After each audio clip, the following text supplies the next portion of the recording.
is Justin. We're from Tarleton State University, and we work for Texan News Service, which is just a student-based publications. I'm actually in a class where I had to work on a database for all the last statements for the program. So that is why I'm here today, just to kind of further my research and everything. So how are you doing today? Doing all right. And how has your experience been like on death row? Well, seeing it's my very first time to ever be in prison, and it's been a total of 18 years since they locked me up. It ain't been too good. I mean, we don't have any TV, and I don't have money to buy magazines or books or anything like that. So it's pretty boring to sit around in your cell and just look at all four walls all the time. There's no source of entertainment or anything. So what would your everyday be like from the time you wake up to Well, I don't actually wake up in the day. I stay up all night and then I sleep all day. I was asleep when they came and got me, so no problem. Some of us can't be vampires. I usually stay up until 2 a.m., 3 a.m., and then I crash.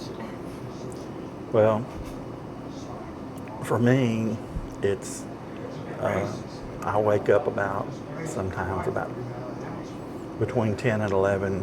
I catch lunch. I go back to bed, and then I sleep till about 4:30 in the afternoon. I eat supper, and go back to bed, go back to sleep. I mean, you don't get as fat as I am, just, sitting, I don't go to rec or nothing, so I've just been sitting in my cell just deteriorating. So you said this is your first time in prison. What are some of the things that you have lost since you've been sentenced? Repeat your question one more. What are some of the things that you have lost? Like, are you still in contact with your family? What are some of the things that you have missed since you've been locked up? Well, both my parents died since I've been here. In fact, most of my family's dead now. My cousin, who lived in Porter,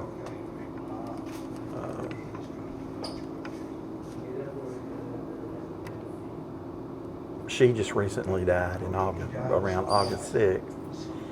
So. What are some of the things that you wish you could have seen or been there for, but couldn't because you didn't? What are the things you miss the most about your whole life? Working, being able to be out and do something that's productive in life. Since being on death row, have your values or views on religion or life changed at all? Well, as far as my religious beliefs or whatever like that, no. I mean, I believe there's a God in heaven and all that kind of stuff.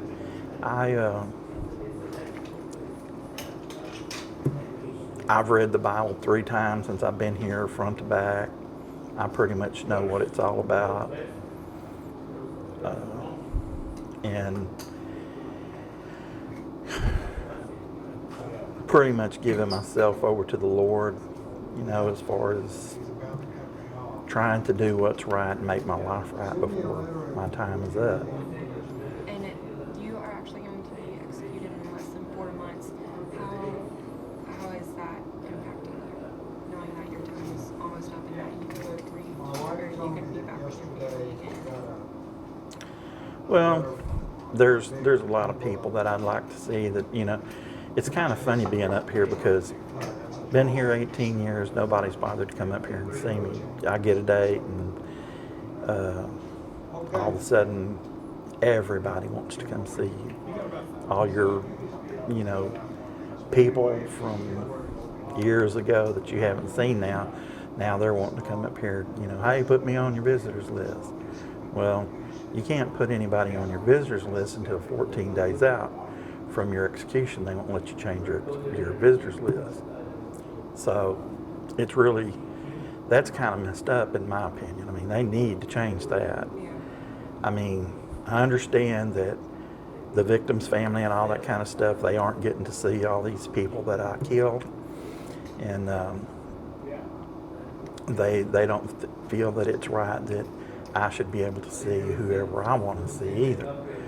And if they had it their way, I wouldn't see anybody. And so I just, I miss these people, but, you know, if I see them, I see them, and if I don't, I don't. Do you have any type of remorse for the people that you have killed in your families? I got mixed feelings about all that. In one way, I've said this about 100 times to, you know, a few other people, that if I could, I'd bring them all back. And but in another way, I didn't attack these people. These people attacked me. That's what got the ball to rolling in the first place. I mean, I didn't go over there with the intent to kill anybody. I mean, they were the ones who decided that they didn't want me to leave because there was alcohol, marijuana, and cocaine in the duplex apartment that we were living in. And all my friends are cops. And all of my late wife's friends are thugs, thieves, drug addicts, kick burglars, and people like that. And I kind of stayed away from all of her friends. But then she said, well, you won't let me have any friends. And I said, no, I'm not opposed to you having friends. I said, I'm opposed to your friends coming over here and ripping us off, because they'd ripped us off like 3 different times. The police couldn't seem to locate or try to locate what had been stolen, yet I went right to the person that they fenced it with and got it all back, and had to threaten to kill him just to get it all back. But I got it back, and of course nobody got killed, you know.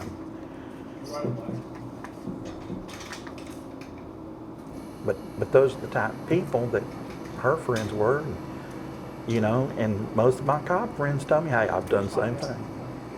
So where did I go wrong now? What did I do that was so wrong? I mean, people don't like to get ripped off, and I even went to the police that were, you know, I made a report with all this stuff was stolen, and I tell them, hey, I recovered this stuff, and this is who took it. I got it back from them, but I don't really want to press any charges about it because it's not his fault. It's not his fault because he bought it.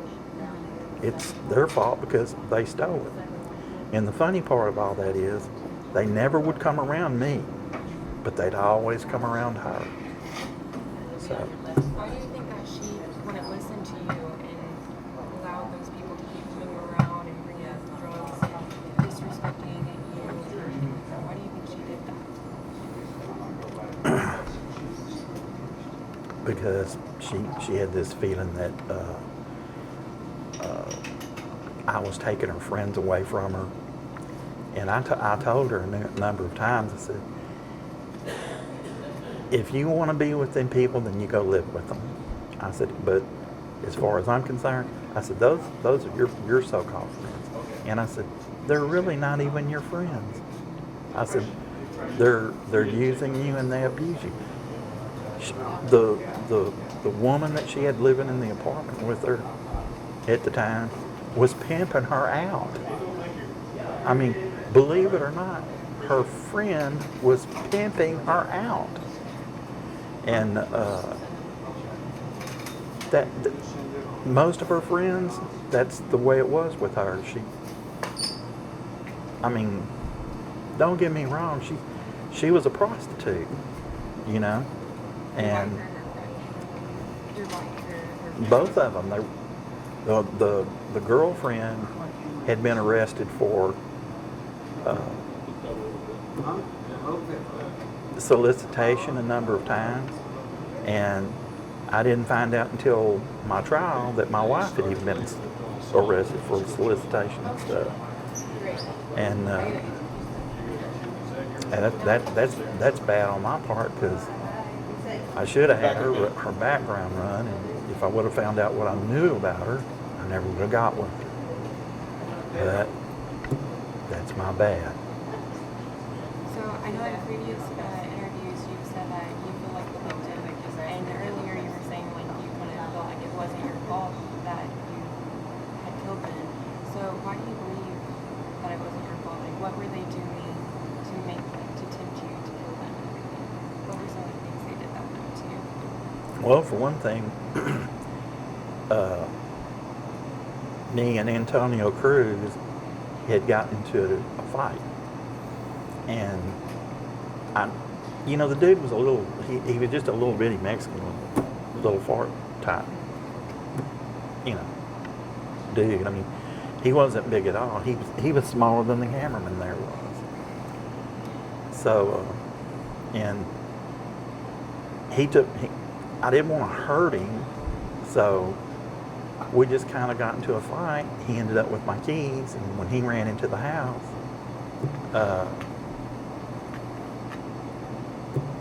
I went in there to retrieve my keys, but something in my gut told me, don't just go in the house, So I whipped out my rifle and went into the house with no intentions to hurt nobody, just the intentions to protect myself. And the girlfriend was drinking, but she wasn't drunk. I wouldn't say she was drunk. But she said, we're going to kill you.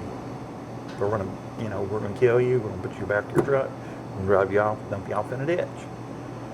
People start talking about killing me. I don't take that very lightly. I mean, would you take it very lightly? Well, and these people were pretty serious people. I mean, they had been known to hurt people. And everybody there, they all had criminal backgrounds. And me, didn't have no criminal background, though. I'm just a law-abiding person, But when it all went to trial, they made them look like little angels, and I'm the bad guy. They took a great big red roller and painted me red. So I don't feel that I was wrong. I mean, it's like I said, the woman threw beer in my face, and it startled me at the time, and that's what got her shot. And then the other two jumped up off the couch, and they started running towards me like they were going to try to take the rifle away from me. That's what got them shot. So no, I don't believe I was in the wrong for trying to protect myself. I mean, it's true enough, she didn't have a knife or nothing in her hand, but you don't do that to somebody that's got a rifle in their hand. You don't throw beer in their face. I mean, that's a stupid thing to do. And so that was bad on her part, but it was bad on their part for trying to take off and running toward me and scaring me like they did, because I knew if they got the rifle, I was a goner, because they would most certainly kill me. And then my wife was in the bedroom having sex with, a dude in there by the name of Kelly Haslett. Now, this is the point that they made in court about all that. This was a deer rifle that I was using to kill these people. It was a semi-automatic rifle, and they they had ran toward me, so I felt like they're going to try to really kill me. When I got through protecting myself in the living room, I went to the bedroom, and that would pretty much sent me over the edge right there. But a rifle's really loud. I mean, I don't know if you've ever heard somebody shoot a deer rifle. I mean, it's louder than any firecracker that you'll ever hear. And being in a room that's probably the size of where you're at out there, it made a big boom sound, 3 different times. And they're still in the bedroom having sex. And they said, well, we just don't believe that they were in the bedroom having sex after that. But they were. I mean, I kicked open the door, and there they were. So, they weren't there. The prosecutors weren't there. The police weren't there. The so-called witnesses weren't there. And one of the witnesses even said, oh, I seen him shoot everybody. Not true. Sorry. He wasn't anywhere around. If he was, he'd been lucky to be alive. Because anything that was probably moving, I'd probably shot it. And if he'd run in on me, I'd felt like I was under attack. I'd certainly shot him. So, I mean, that's just what went down. That's the way it is. And no, I don't feel like I'm in the wrong. I mean, I don't feel like I deserve to die. I mean, I haven't done anything like this in my entire life.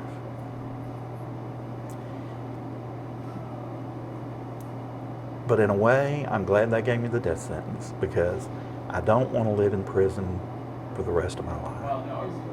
I mean, locking people up, I'm sorry, that's just not the answer. Locking them up, throwing away the key, life without parole, that's ridiculous.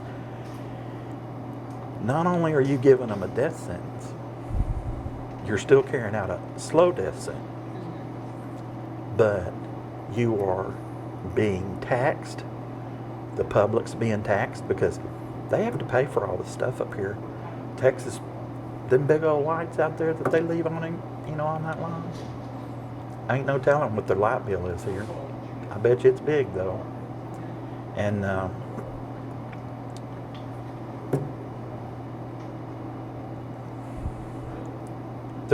there's just, a lot of stuff up here that, I feel that the legislators, they really need to go back and look at what they've done. Because killing people is not the answer. I'm sorry. It's not working. It's not deterring anything. There's 20 cases right now in Harris County that are fixing to go to trial, and they're seeking the death penalty on every one of them.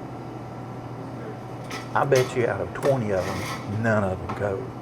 None of them come up here because they have life without parole now. So they say, what the heck, we'll just throw them in prison, throw away the key. Okay, you do that.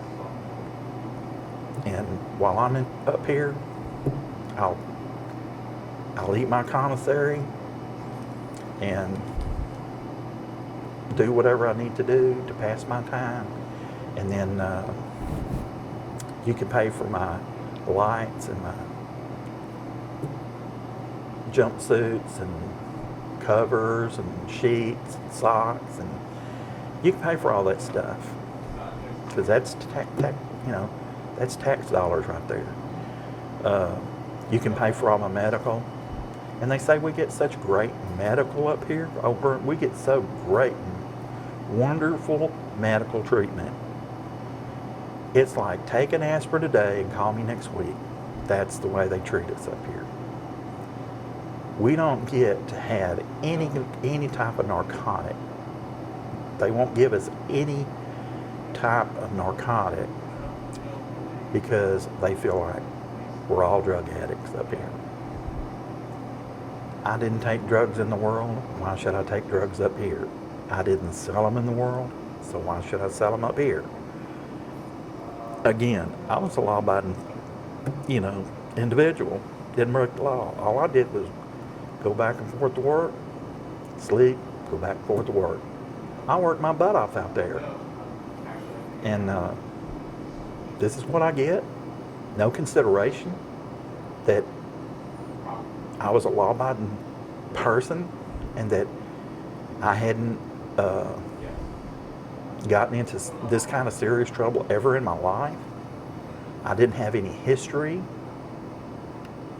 All of a sudden, I get the death sentence. It's just crazy. It's unheard of. But like I said, I'm glad they did what they did, because I most certainly would not want to be locked up for the rest of my life.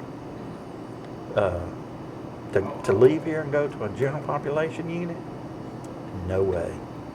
I wouldn't want to do that. So, you during your trial, you even had like evidence showing that you had another list of 5 people that you wanted to kill. One of them was your first ex-wife and her husband, and then 2 were like on the jury, and 1 was someone that testified against you. All that came up due to the fact that they used a jailhouse snitch to set that up. And that never would have even made it to the record, because it was nothing but just BS talk between me and the snitch. And the day that I'd come back from my trial, he called me out there to the phones and he said, "Here, talk to this guy." And just shoved the phone in my hand. When I got on the phone, this guy started saying, it's to my understanding. Can you hear me now? Yeah, I can. Okay. It's to my understanding that you're wanting to have 5 other people taken out. And I said, "No, I don't have anybody taken out." And I said, "Do you even know where these people live?"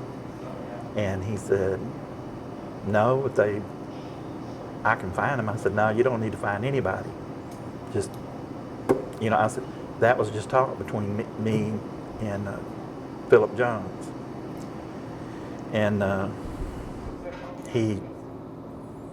and I said, "By the way," I said, "do you realize that you're being taped right now?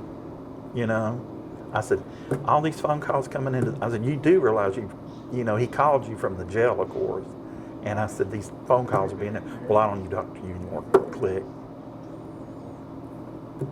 They were trying to entrap me. Do you think the judge would say, "You tried to entrap this man, I'm gonna acquit this case because of it, or I'm gonna, do something I'm gonna give him a new trial"? No. The court system is totally blown out of proportion. It's broken. Our justice system is broken. I mean, I can't say that I'm not guilty, because I didn't even like the idea of not saying I'm not guilty just for the fact that I had to go through a trial. But to go through a trial, you had to sit up there and say, "Not guilty." I didn't like doing that. I didn't want to do that. But my attorney said, "Well, you'll have to do that, because if you say otherwise, you're throwing everything to the wind, and they'll just sentence you to die, period, without us going through the trial." And to me, that's like he just wanted his money. That's all it was about. He wanted his money, and so that's what happened. We went through the trial. But as far as killing 5 people, it never would have happened. They tried to make it look like, "Oh, he's going to kill 5 people, but well, let's notify everybody he's going to try to kill them." Didn't happen. Never went anywhere. And today, all 5 of those people are still alive. My ex-wife comes up here and sees me and visits me. My daughter comes and sees me. And I told her what had happened. I explained the whole thing to her. And I said, it was just never meant to happen. I said, it was just talk between 2 people. I said, can you blame me? I said, I was mad. I said, wasn't thinking very rational back then. I was pretty upset, pretty mad. And over the years now, I've had time to think about all this stuff, and rationalize it, and I see where I went, where I went wrong and stuff. So I'm prepared. And in fact, I was so prepared to die that when we rolled up here at the Ellis 1 unit before they transferred us over here, I asked them, I said, what have I got to do to find a way to get me executed like next week? And they said, oh, you're going to be here for a long time. So just settle back and ride the wave. They said, you're going to be here for a long, long time. And I'll be perfectly honest with you. I never thought I'd ever see as many years as I've been up here now. I thought I would have probably been here maybe 2-3 years and they got me. Nope. 18 years, buddy. And I've hated every minute of it. I mean, this place up here isn't a pretty place, but if you mind your own business and you don't get into anybody else's business and you don't associate with the wrong people, and everybody up here that's here, we're on 12 building back there, everybody is like under a sentence of death. It doesn't matter whether they're innocent or guilty, they're still under that sentence of death until they can prove otherwise. And these people aren't trying to prove anything. I mean, attorneys aren't trying to help these guys. I don't care what they say. My trial attorney came to my trial totally unprepared to take on my case. And I studied the case for months and months and months. I got my trial transcripts. I looked at them, read them. And even some of the trial law that he was using didn't have a thing to do with my case. He had a case in there that had to do everything with stealing a picture off the wall. Art theft. What does that have to do with me? Nothing. It doesn't even reflect the case at all. He just threw that in there to be throwing it in there. Either that or he must have been drunk. But he wasn't prepared for my case. And I tried to get his co-seat to take my case, but he really wasn't experienced, but he was a so-called JP trial court judge. I mean, who would ever thought, here I am, I'm on trial, and who is my co-seat attorney? A justice of the peace for West University Place Police Department. He's a judge, sits on a bench for small claims and traffic court.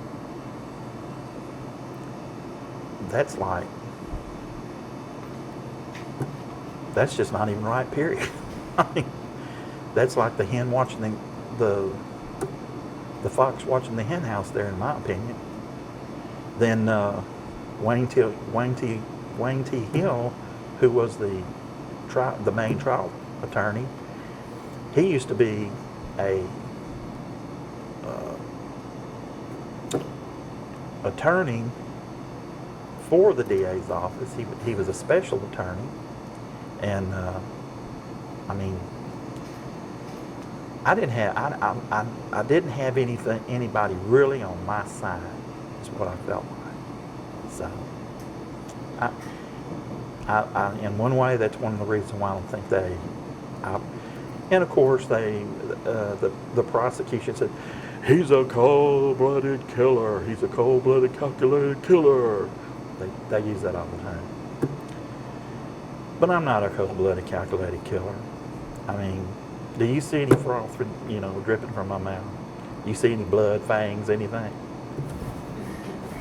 No fangs. I'm not a Dracula. I'm not some kind of wild man. I'm just a human being who happened to come up here under bad circumstances. So have you given any thought about Man, I've had so many thoughts. It's not funny. I mean, I've had thoughts of like telling people to kiss my ass. I've had thoughts of, I'm sorry that all this happened and that all this pain had to come to y'all. But I'm just as in much pain as they are. I mean, you're talking to someone who's used to being out, running the roads and working in the daytime. And me, that's the most painful part. I mean, taking away my freedom and over what? Killing criminals. Killing criminals. And that's another thing that they wouldn't do. They wouldn't let the attorney expose the fact that they were all criminals. And because they have a rule during trial, and they decided to put the rule in place so nobody's criminal background could be exposed, because the people that were the criminals, they were all dead, nobody could rebut it. So they said that just wouldn't be fair, so we're gonna put this rule in place.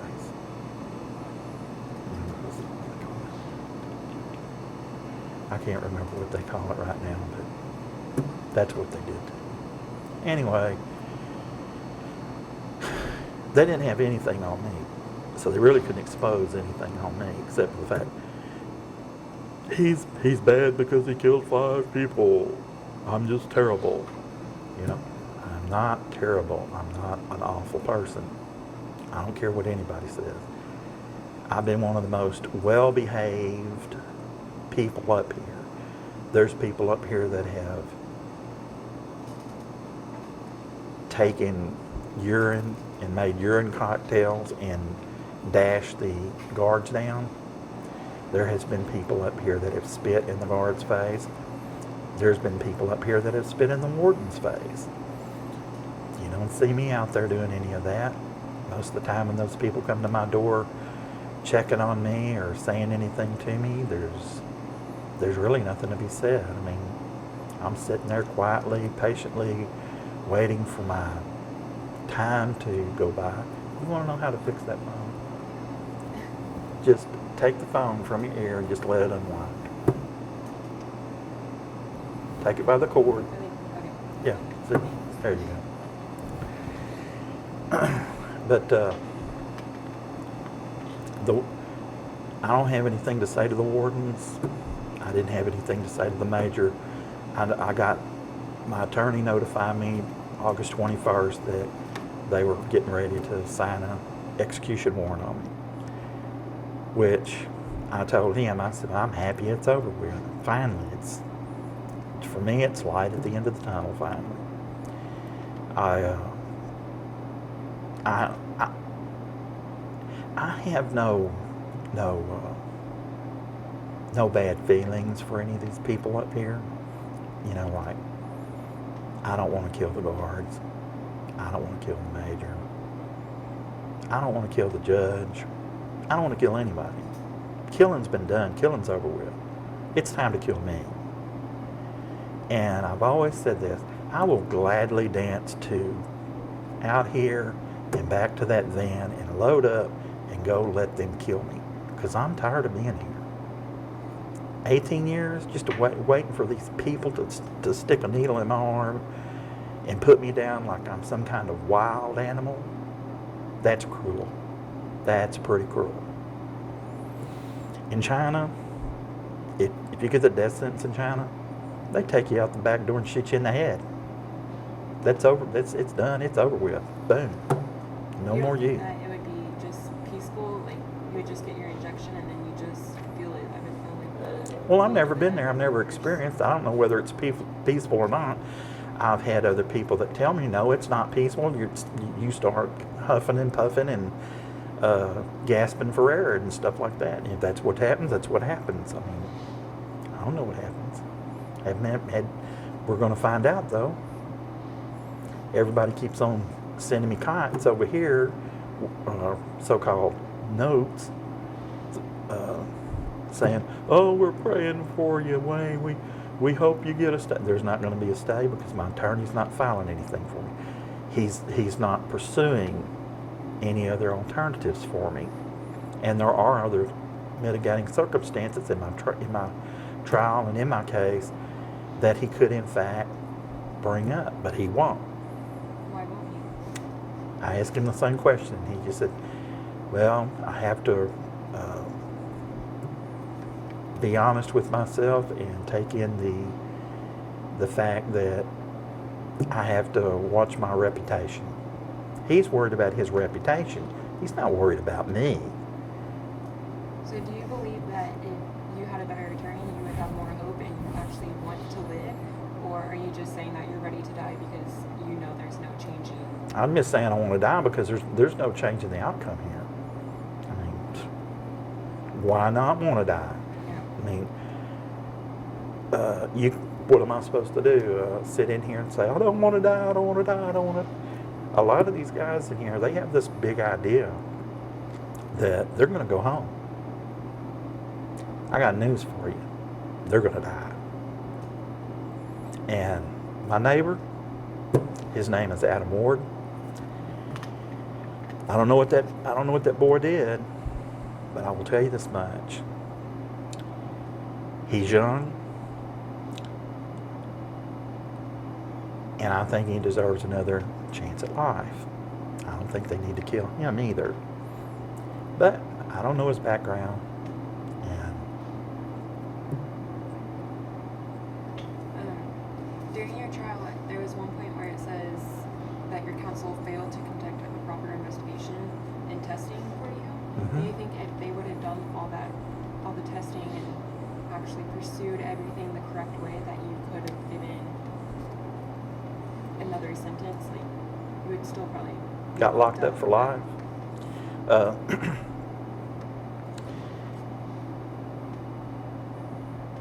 do you think that you could go to Well, like they a tested me. hospital? The prosecutors tested me with a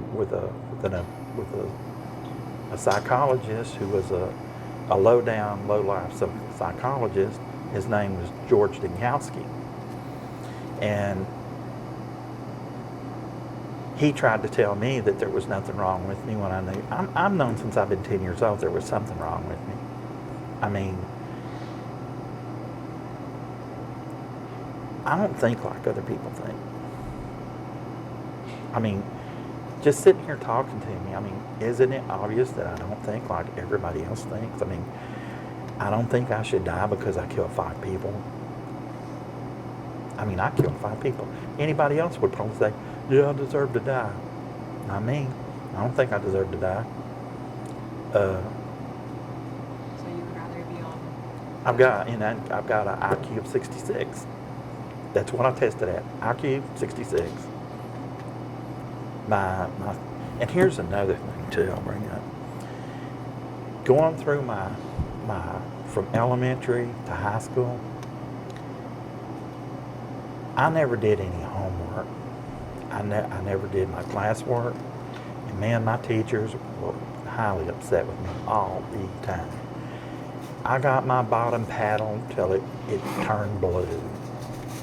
And when I got into high school, 6 periods of my school day, I was in the hall taking 5 pops a day because I wouldn't do my homework. I wouldn't do the classwork. I wasn't rebelling or anything like that.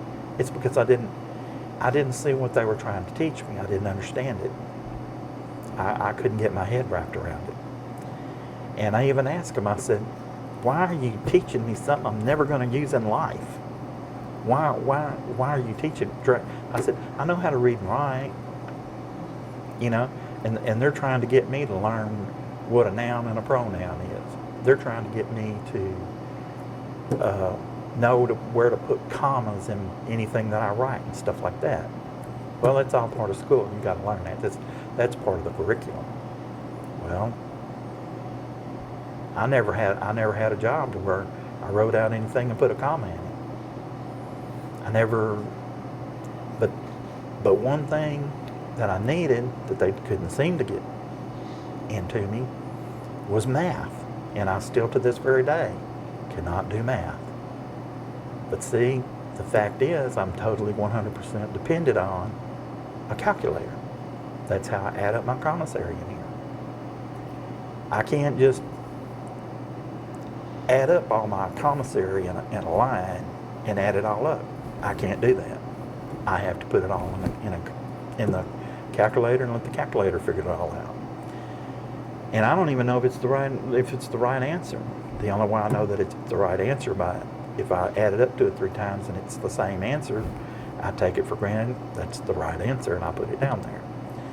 Other than that, I don't know if it's the right answer. And they used all that during these hearings and things that were going on that I didn't get to attend.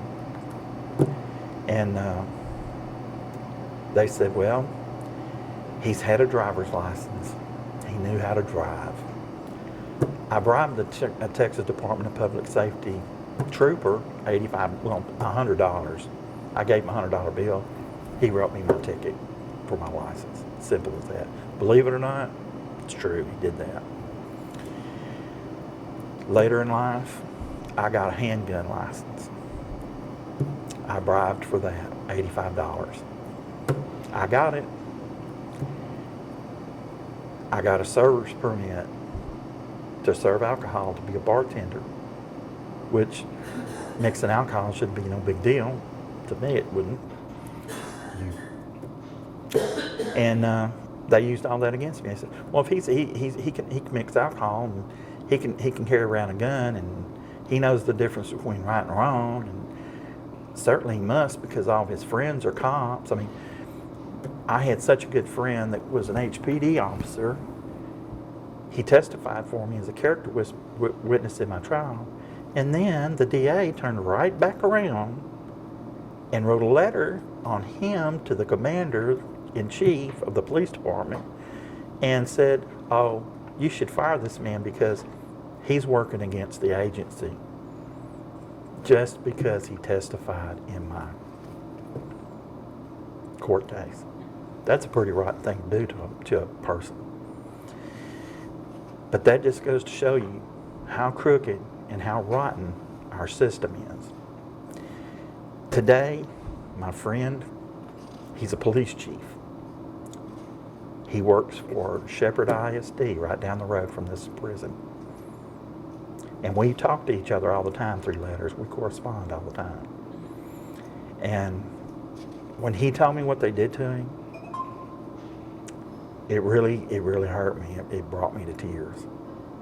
I mean, I couldn't believe they did that to him. I mean, he was doing something that was his passion in life. He was being a police officer, and he wanted to be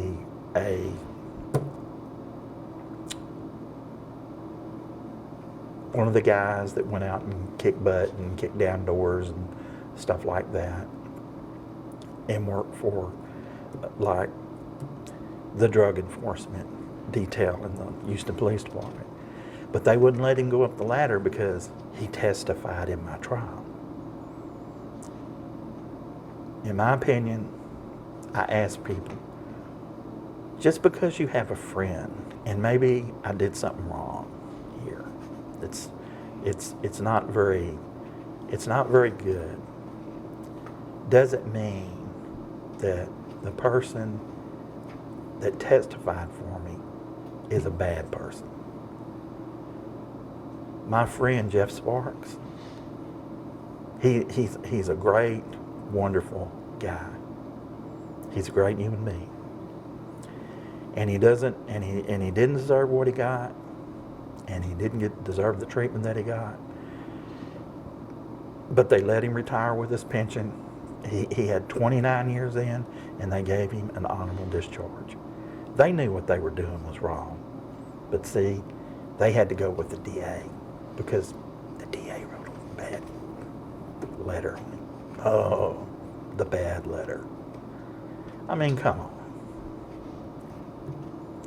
He didn't deserve that. He deserved a lot better. So could you point to Yeah. Should never started drinking. If I hadn't been drinking that night, I probably wouldn't have done what I did. Have you ever been physical or had anger issues in the past? Look, I worked as a bouncer in a topless bar. I've had all kinds of contact and physical action with people.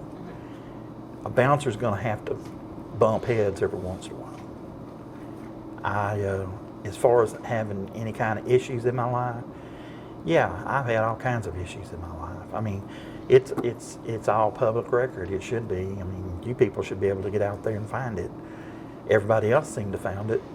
The DA didn't waste any time in finding it, and but they wouldn't let it be used. I mean, I had a neuropsychologist that told my father, "Your son will never amount to be anything." And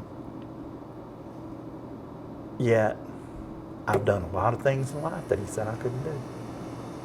So. Would you like to add anything else? Well, I would say this to the victim's family, that I'm sorry that all this stuff happened. I'm not proud of what I did, but they weren't there that night. They don't really know what everybody did. I was there. I knew what everybody did. And I was just literally scared out of my mind. And being attacked like I was, because I mean, all I told them is I was just wanting to get my keys and leave. That's what I told them. And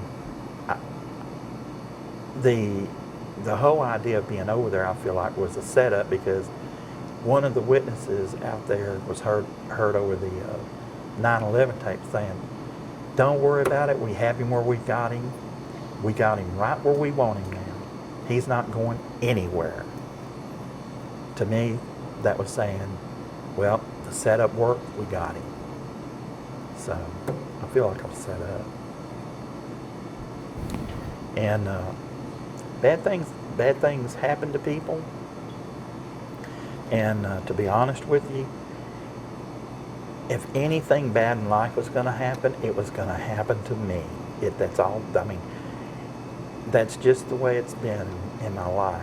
Bad things have kind of happened here and there in my life. Nothing major like this, but I mean, car engines blowing up for no reason at all, having flat tires for no reason at all, getting fired for weird reasons. Just crazy things in life. But I guess we all go through that maybe. I don't know. My idea of life is you get out there and you work your butt off. You make as much money as you can. Do what with it as you can, and live life to the fullest.